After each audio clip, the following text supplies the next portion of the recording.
Your favorite radio station presents a holiday classic. Attaboy, Clarence. The 23rd anniversary edition of Christmas on the Radio. God bless us, everyone. Now the 2022 edition of Christmas on the Radio with your host, Wyatt Cox. Oh, this hour I'm going to sit back and relax and enjoy. Because this hour of Christmas on the Radio, a show that we brought out a number of years ago from the CBS Radio Workshop. A lot of you know I love listening to the workshop shows because they're always very special. And this one is even more special because it tells a story of a song that you may know part of, but you may not know the entire story. This is from December 23rd, Christmas Eve, 1956, 66 years ago, the CBS Radio Workshop production of All Is Bright, the story of Silent Night. And we'll hear that in just a minute here on Christmas on the Radio with Wyatt Cox. Brought to you in part by Medishare. So right now may be the perfect time for you to rethink how you pay for healthcare. And here's why. Not only is it open enrollment for a lot of people, it's also a time you can join Medishare and save even more than usual. And it's true, the typical family switching to Medishare saves $500 or more a month, which is obviously huge for a lot of people. But what's more, they like it. Medishare has double the customer satisfaction rate compared to health insurance. Double. There are 400,000 members. They've shared over $4 billion in medical bills, and it really is a great community, too. People encourage and pray for each other. And here's the thing. If you join Medishare Complete right now, they'll waive your new member fees, and you'll save an additional 10% off all of 2023. That's right. No fee to join, 10% off every month of next year, but it's a very limited time offer. You have to sign up before December 31st. Great savings, great health care. Find out more. Call now. 833-34-BIBLE. That's 833-34-BIBLE. 833-34-BIBLE. Now on Christmas on the Radio, the story of Silent Night. All Is Bright. CBS Radio Workshop, December 23rd, 1956.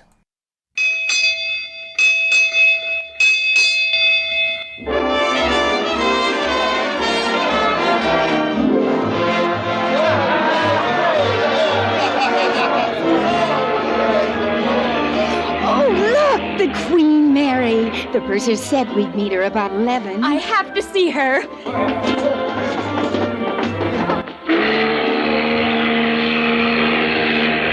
Those lights. Impressive, isn't it? Like a phosphorescent water bug. Oh, much prettier. I suppose they are having a ball, too. Oh, isn't it thrilling?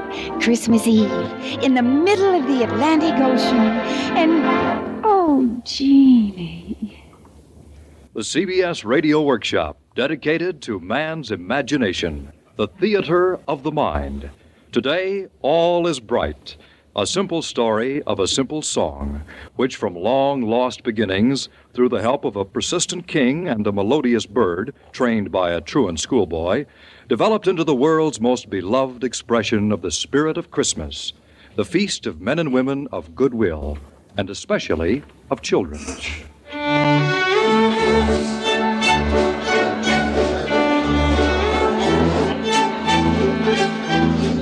Takes me back, that.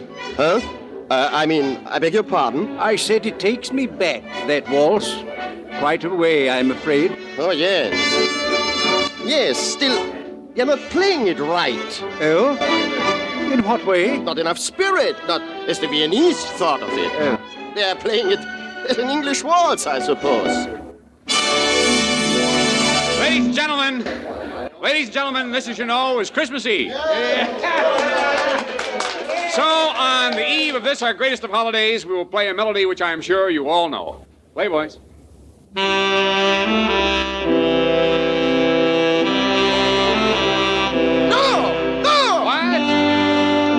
What? Who? I'm sorry, Mr. Conductor. I did not mean to be heard. Well, sir, I don't see why... Oh, my maestro. Ladies and gentlemen, I'm sorry I didn't recognize the voice immediately. Allow me to introduce, ladies and gentlemen, the famous conductor of some of the greatest orchestras in the world. Maestro Reinhard Kramer. No, please. Oh, please. Ladies and gentlemen, the maestro is Austrian, I know, by birth that is, and since this worldwide favorite of all Christmas carols was written in Austria, I can't think of anything more fitting that the maestro himself should take over the baton. What do you say, ladies and gentlemen?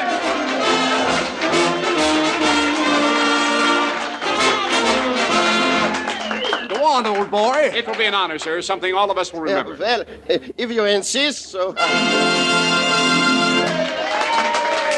Thank you, ladies and gentlemen. There's a guitar in your band, Mr. Woodson, sir. Here, maestro. Thank you.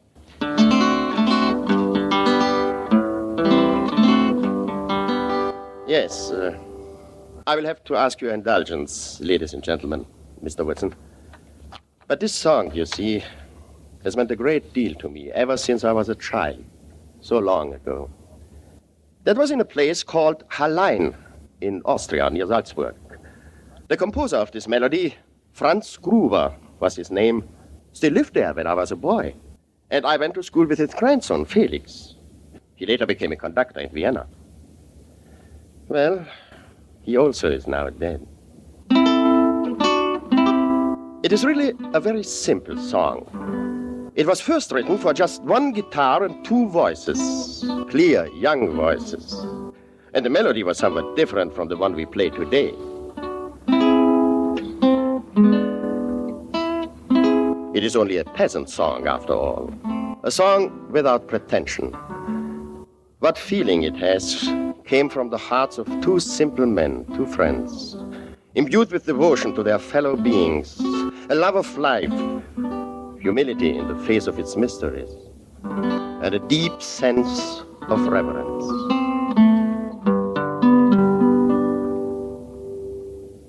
I say, old boy, why not tell us the whole story?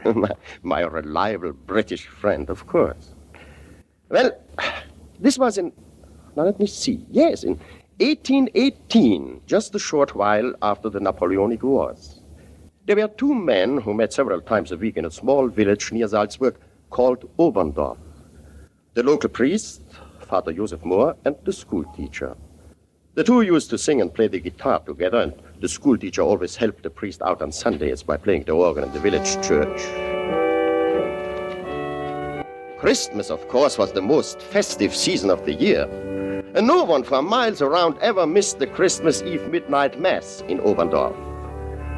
But on the day before Christmas, 1818, there was an unexpected disaster.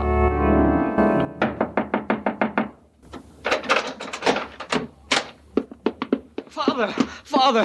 Oh, gelobt sei Jesus Christus. Ewigkeit, Amen. What is the matter, Franz? The organ, Father. I had called the children in for practice, but the organ won't play. I can't get a sound out of it. You're sure? Of course I am sure. But there's a midnight mass. It couldn't have happened at a worse time. The organ man is not due until February or March. But what will we do for music at the mass? We can't disappoint all those people. I will have to think, Franz. Please, go back to the church now. I will be with you soon.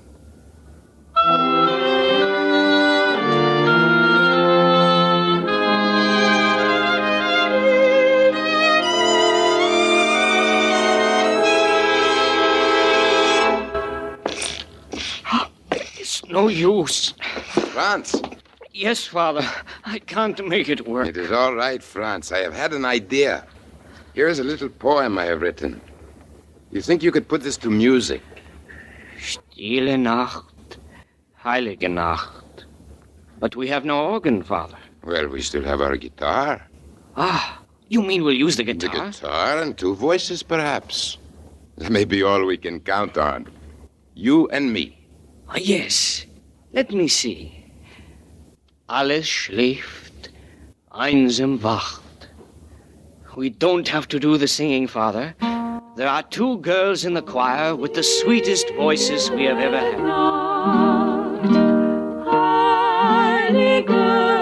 And within a day, Franz Gruber had indeed set Father Mohr's little poem to a simple yet beautiful melody. This is what the people of Oberndorf and the nearby mountain farms heard that Christmas. A melody so touching and so easily grasped that all the other children in the church quickly joined in.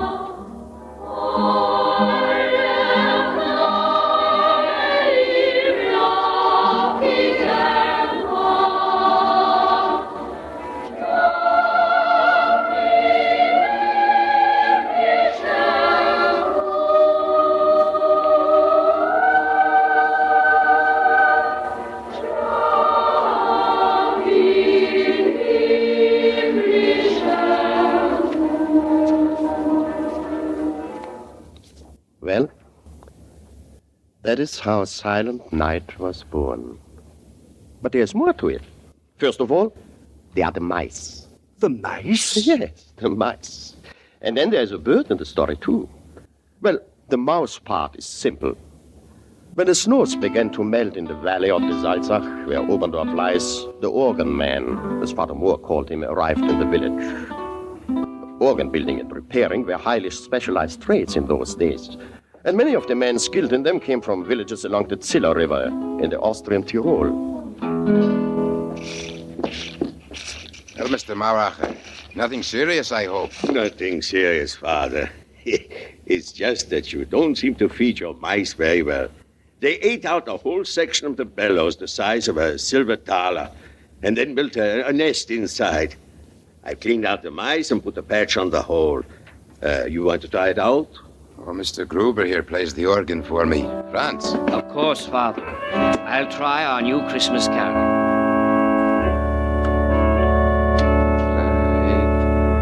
Round yon dearest high holy pair, and their infant with curly hair. Say, that's a nice song. I never heard it before. That's great. Mind if I take it with me?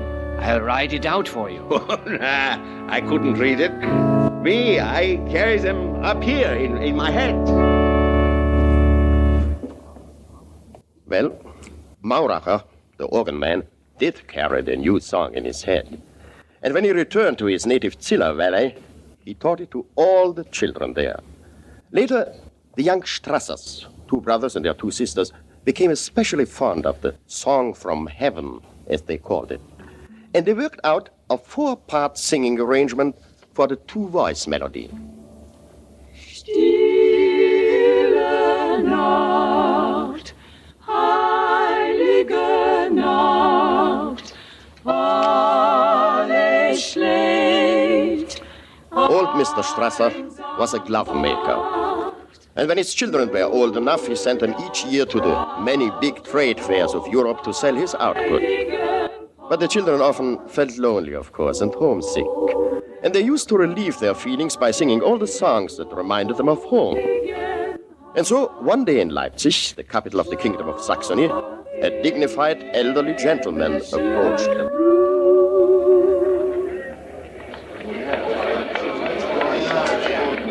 Don't be alarmed, children. My name is Polenz. I am, in fact, I am the Director General of Music of this Kingdom of Saxony. Yes, sir? I like your singing, especially that last one you sang. The Song from Heaven. What was that? The Song from Heaven. We call it that, the people in our valley. Oh, and where might that be? In Tyrol. We are Austrians. Oh, a Tyrolean folk song. Well, children, I want to ask whether you would be interested in singing for me at a concert.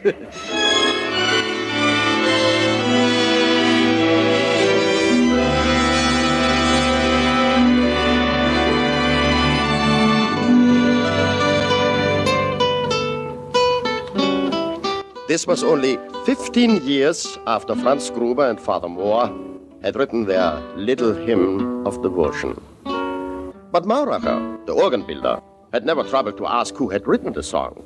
And so when the Oberndorf Carol had a great success in Leipzig and then swept through Europe, it was as an orphan.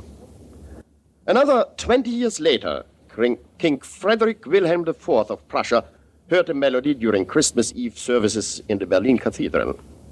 He called for the royal concertmaster.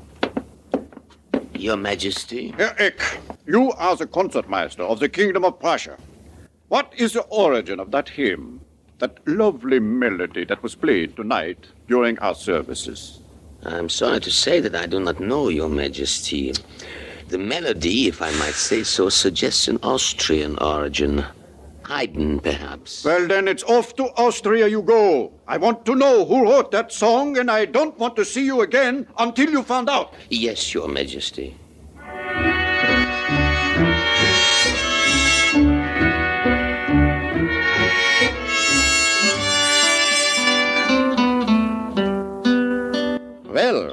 Prussians are a determined people, and the Royal Prussian Concertmaster soon was on his way to Austria. To Vienna first, of course. It was then the musical capital of the world.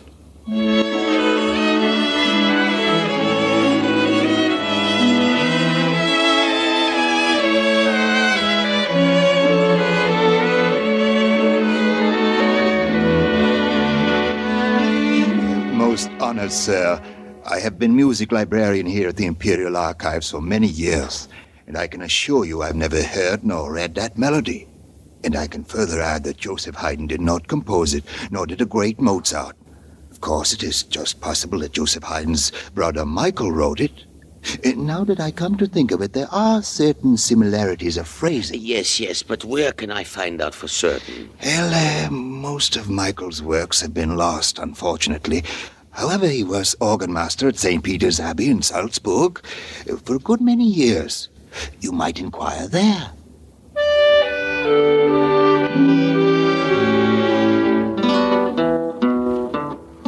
On went the Prussian concertmaster Ludwig Eck. But in the length and breadth of Austria, he could find no trace of the song, or of anyone who might have composed it. The Berlin concert season was coming up, and so, one day, Concertmaster Ludwig Eck, miserable over his failure, reluctantly took a coach back to Berlin. He stopped at the inn in Bavaria on his first night after leaving Austria and composed a letter to the publishers of the official Prussian hymn book. And would therefore suggest, in the next edition of your hymnal, you list Silent Night, Holy Night as probably by Michael Haydn, brother of the celebrated Joseph. Yeah, that ought to do it. By next morning, though, Ludwig Eck had recovered sufficiently from his disappointments to stop by in the dining room of the inn for a hearty breakfast. Now then, after the soup, a few eggs, perhaps, and some of that wonderful bacon of yours. And then, yes, a half chicken, and a stein of beer, of course. That bird! Sir? That bird, my song. He has my song. Oh, I am sorry, sir, but I am not responsible. He was singing when I got him. Yes, man, yes, but where did you get him? A traveler left him here, sir. Now, never mind that. Where did he get him? A man came from Salzburg, sir. He did say that he had bought the bird from someone at St. Peter's. St. Peter's in Salzburg. So it was Michael Haydn after all. Tell my coachman we are not going on to Berlin. We're going back to Salzburg, St. Peter's Abbey.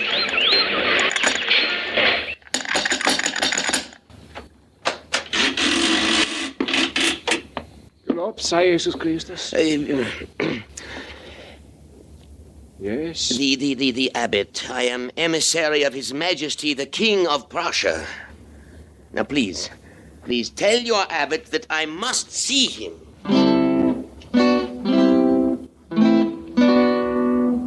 Ludwig Eck was cordially received by the abbot and invited to stay and examine Michael Haydn's remaining manuscripts. He pored over yellowing scores for a week and found nothing. And so Ludwig Eck went home to Berlin. There was one person, though, who had overheard the concertmaster's story of the singing finch. Ambrosius Prenzsteiner, who had himself studied at the Abbey School and was now choir inspector of the Salzburg district. He had developed an idea.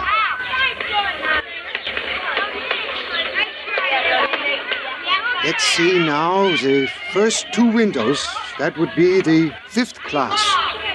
No, probably not that old. The next two, the 4th.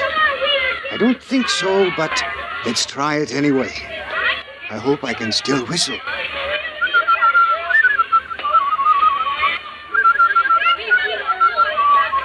No, that's no good. Well, let's try the 3rd class.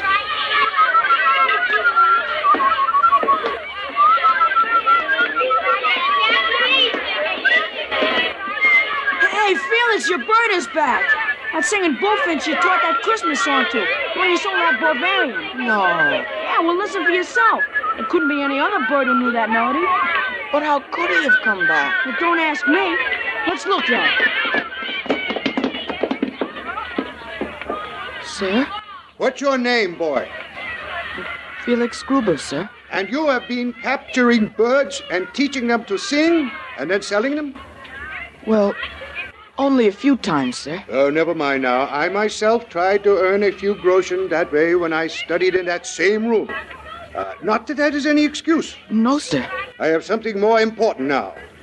Did you ever teach one of your birds a song that goes like this? Yes, sir. Well, where did you learn that melody? From my father, sir. He's a musician. He made it up. He made it up? Yes, sir. At home, we always sing it at Christmas. And where is home, may I ask? In Hallein, sir. My father is choir master. Come on, boy, jump down from the window. I'll catch you. We're going to Hallein. You boys, you may tell the master that Felix Gruber has been excused for the rest of the day.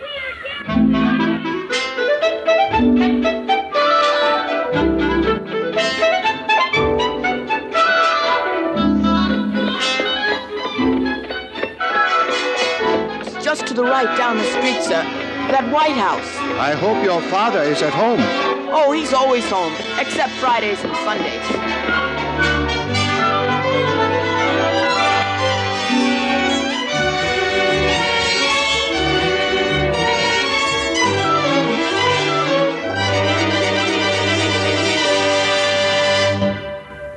So you did write that song?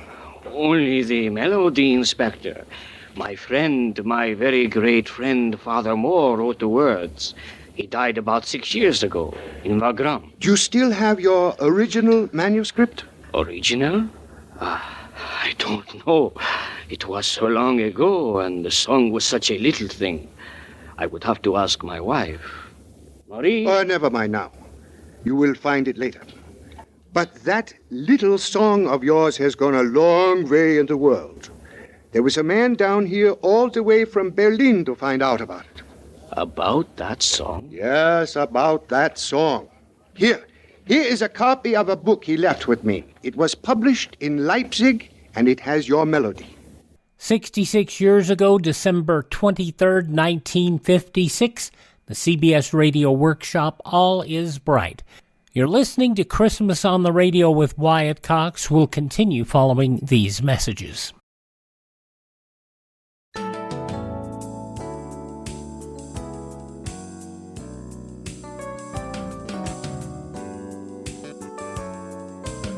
Christmas on the Radio continues, now with your host, Wyatt Cox. Thanks for joining us, and now the conclusion, the CBS Radio Workshop. December 23rd, 1956, 66 years ago, the story of Silent Night. All is bright. But here is what you had better do now that fame is catching up with you. Well, that's almost the end of my story, ladies and gentlemen. Except that the letter went off shortly from Hallein to the Royal Concertmaster of Prussia, Ludwig Eck.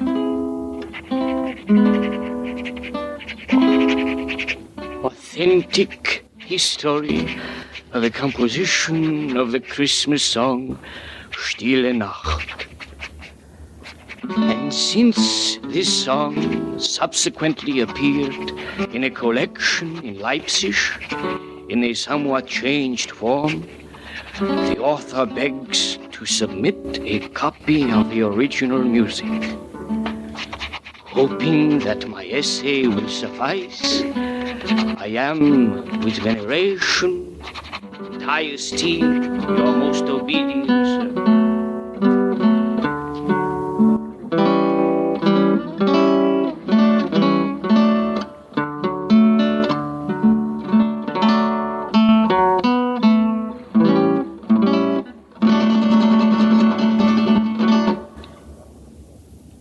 Franz Gruber died 10 years later, as poor as he had been born. And now, ladies and gentlemen, there seems to be only one thing left for me to do. And the only thing I was asked to do in the first place. And that is to play the song from heaven, as those Tyrolean children called it, as I feel it should be played. I hope that the orchestra, perhaps some of you, will join me.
You have been listening to the CBS Radio Workshop and All is Bright, the story of Silent Night, written by Henry E. Fritsch, with the original music of Franz Gruber and additional music composed and conducted by Alexander Steinert. Rudolph Weiss was heard as Kramer, Joe Julian as Father Moore, and Herm Dinkin as Gruber. This is Bob Pfeiffer inviting you to listen to the CBS Radio Workshop each Sunday at this same time.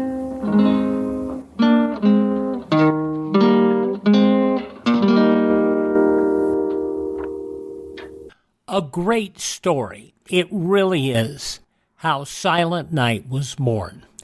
The CBS Radio Workshop from 66 years ago, December 23rd, 1956. I'm Wyatt Cox. You're listening to Christmas on the Radio, and we're going to take you back to World War II and an amazing performance for the Treasury Star Theater by Mr. Lionel Barrymore. That comes up in just about a minute.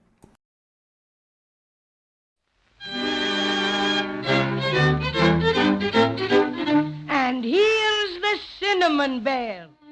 The oldest known children's Christmas serial in radio history, The Cinnamon Bear, featuring some of the most popular actors in radio history, including Elliot Lewis, Joseph Kearns, Verna Felton, Lou Merrill, Frank Nelson, Howard McNear, and child actress Barbara Jean Wong. 85 years later, this series of Judy and Jimmy traveling to Maybeland to recover their silver stars still fascinates youngsters of all ages. Now we're offering the entire 26-episode series of The Cinnamon Bear via download for a Buy Me a Coffee donation of $10 or more at classicradio.stream. Support Classic Radio Theater and have The Cinnamon Bear for your family to enjoy for years to come. Go to classicradio.stream and donate $10 or more, and I'll send you a link for immediate download. classicradio.stream. Thanks for tuning in to Christmas on the Radio here on your favorite station. And this is a show I always love bringing to you because it shows that Christmas continued in World War II. But there was a slightly different message. And when you have Lionel Barrymore and company producing an episode of the Treasury Star Parade to stimulate war bond sales, that truly said the season. Now, this episode was broadcast Christmas Eve, 1942. Lionel Barrymore in A Modern Scrooge.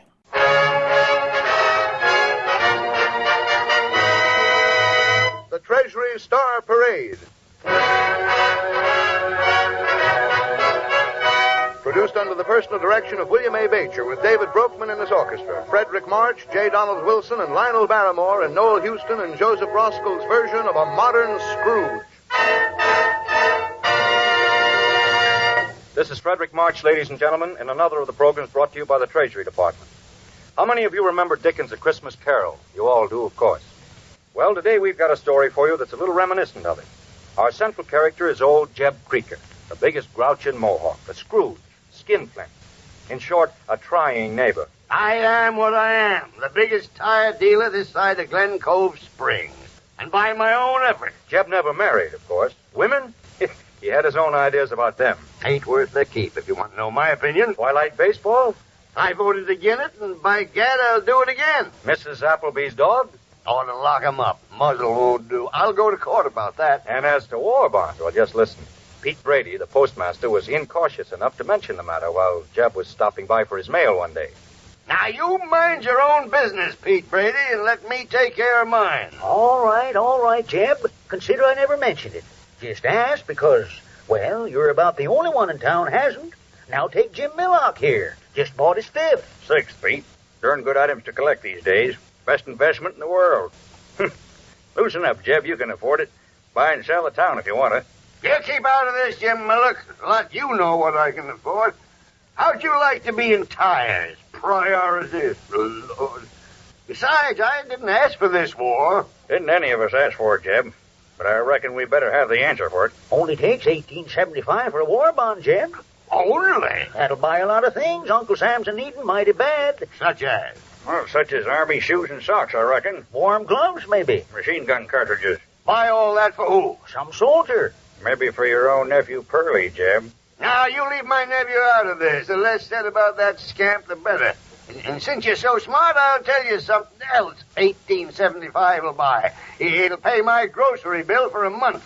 It'll buy me a new drain pipe for the house, 2 tons of coal, 3 pairs of shoes, new upper teeth. War bond. All the way home, Jeb kept muttering to himself. And when he got home, he was still boiling. He sank wearily into a parlor chair and talked a blue streak to himself. You see, Jeb lived alone. He ate alone, slept alone, planned alone, and talked to himself. My nephew Pearlie. If David hadn't been so free with his money, he wouldn't have left Pearlie without no money when he died. None of my responsibility. Only $18.75. Only. And that's the way the evening went.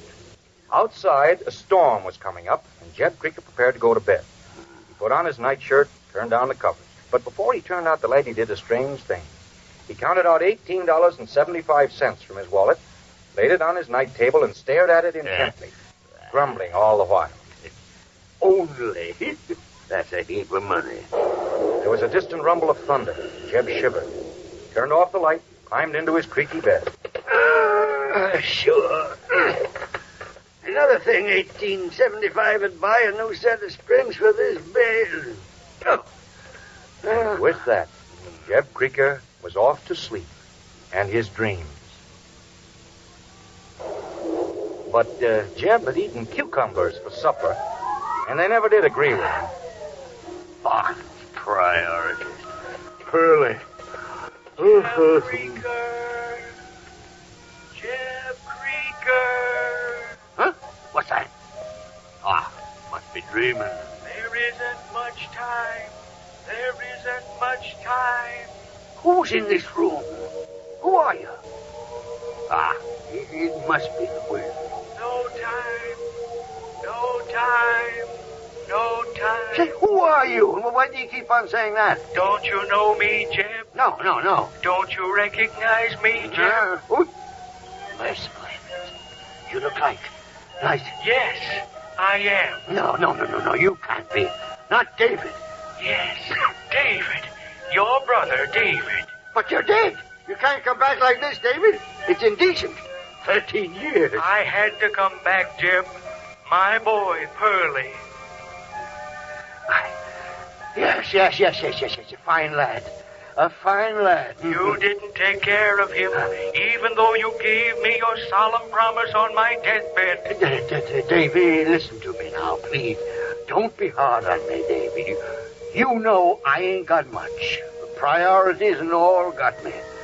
Don't come near me, Davy. Don't you touch me. Get away from that table. Leave my money alone. You didn't do right by my boy Pearlie. What's all this got to do with my 1875? What's one thing got to do with... Everything, Jeb.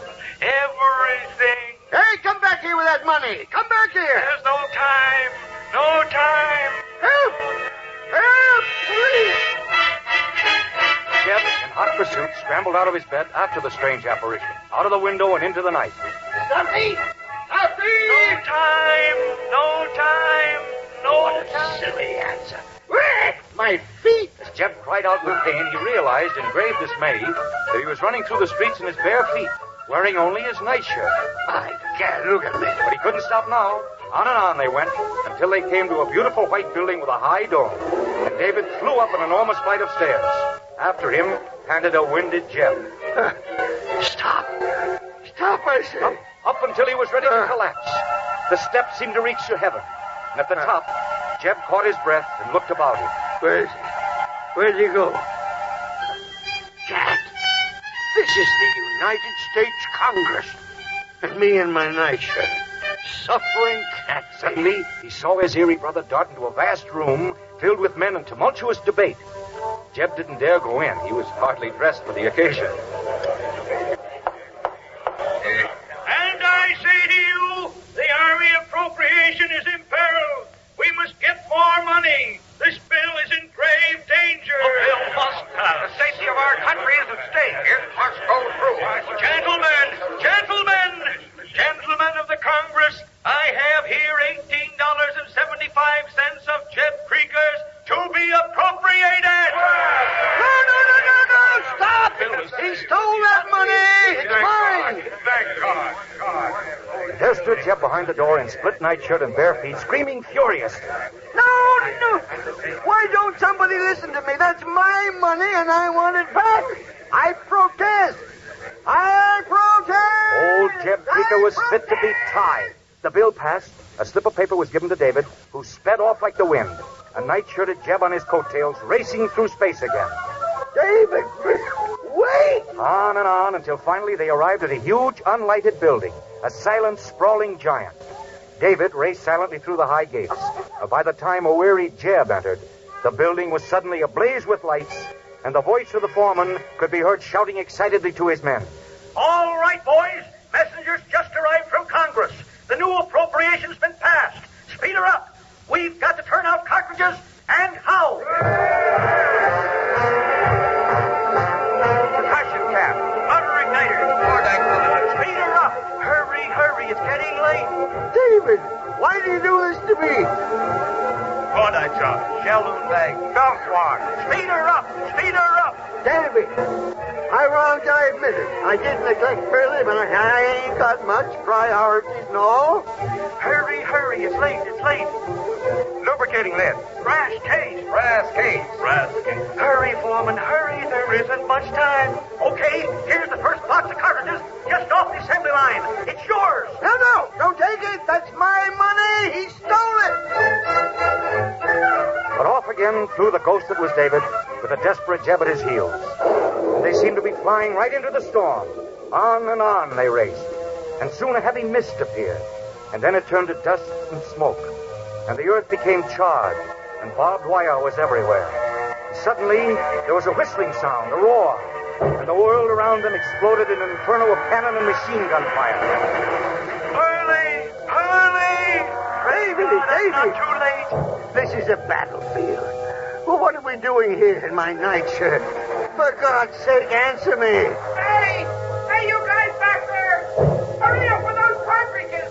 Who's that? What's keeping you? Bring up those bullets! I know that voice. Who is it? Look, over there, Jim. See that machine gun nest? Those dead bodies lying around? And look, that gunner, all alone. His machine gun empty. Well, it's Pearlie! It's Pearlie! Hurry up with that ammunition! They're coming at me with bayonets! I can't stop without ammunition! He's calling for bullets, man alive. Why aren't you taking the bullets? I haven't got any bullets. Yes, you have right in that box. Not anymore, Jeb. Look.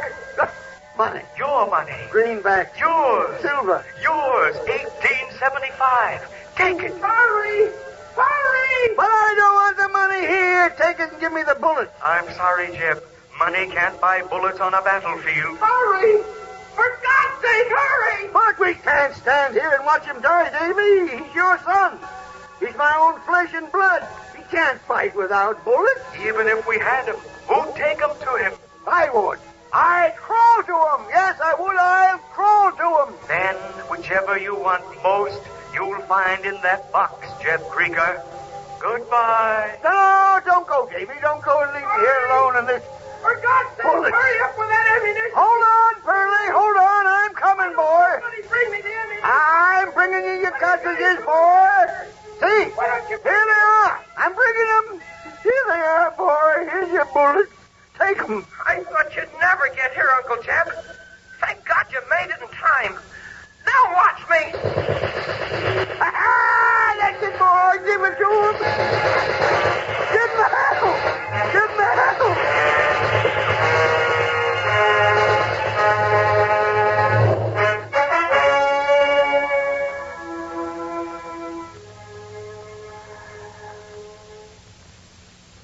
Any mail for me this morning, Pete? Well, let's see, Jim. Millock. No, not a thing. Morning, Jeb Krieger. Morning, Jeb. Morning. Looking kind of peaky, Jeb. Have a bad night? Yeah, something I had, I guess. Pete, here's a package I want sent out to my nephew, Pearlie. Some warm gloves and socks and such. Why, Jeb. Oh, what in thunder you gaping at? Can't I look out for my own kith and kin without you gawking? I want you to fix me up about $500 worth of them war bonds. 500? And look here. Don't you go telling everybody I gone soft. This is strictly a present from my nephew, Pearlie. I'm still keeping my money in the family. You never said truer words, Jeb. It's being kept in the family.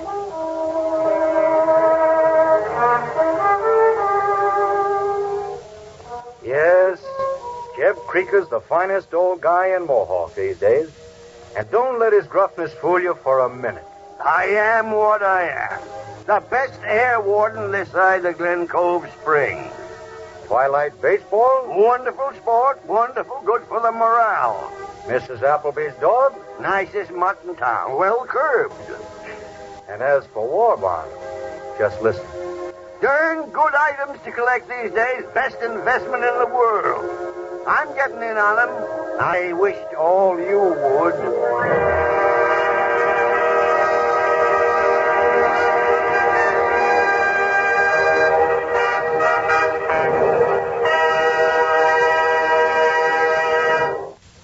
Yes, the purchase of war bonds has become the most important objective in the life of Jeb Krieger and millions of other Americans who are now investing at least 10% or more of their total incomes in war bonds and stamps.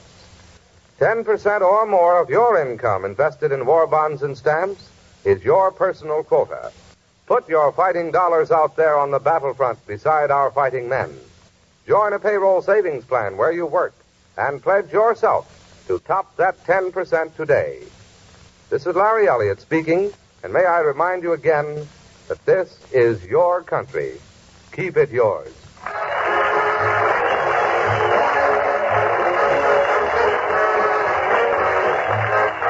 The United States Treasury Department thanks the distinguished artists who gave their talents to this performance. Mr. Frederick March, Mr. Lionel Barrymore, the Hollywood Victory Committee, through whose courtesy these appearances are made possible, and this station for the use of its facilities. The orchestra and chorus were under the direction of David Broekman, production by William A. Bacher, and this is Paul Douglas speaking.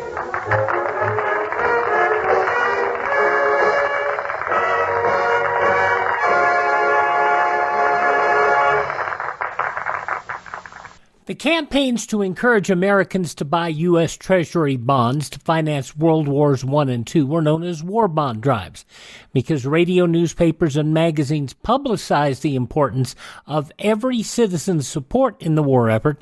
The campaign succeeded.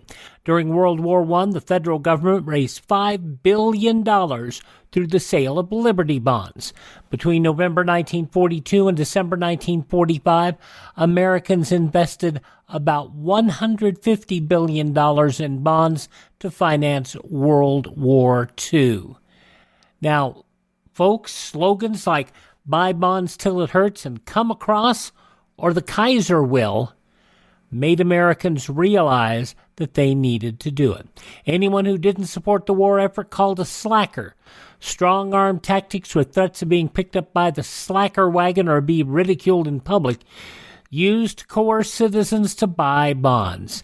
And I have to tell you that a lot of people didn't need to be coerced. You look at the photographs, you listen to what people said and did, and you have to be honest. The average American won World War II. Kate Smith raising $39 million through a radio broadcast. Betty Davis attending several Bond rallies, and Mickey Mouse and Popeye appearing on posters. Everybody was behind World War II. Those who weren't, well, thank you for tuning in. By the way, we just listened to the Treasury Star Parade, December 24th, Christmas Eve, 1942, starring Lionel Barrymore. Thank you for joining us for Christmas on the Radio. We have a web page, classicradio.stream, where you can stream our shows and you can learn about classic radio collecting. And we really appreciate you stopping by and helping buy a coffee so we can purchase additional programs. If you like this show, hit that Buy Me a Coffee link, and we'll find additional great shows to bring to you. Thanks for tuning in. For many stations, we have another hour straight ahead. If you leave us at this time, we look forward to the pleasure of your company. I'm Wyatt Cox. Have a happy, Merry Christmas and a happy and prosperous 2023.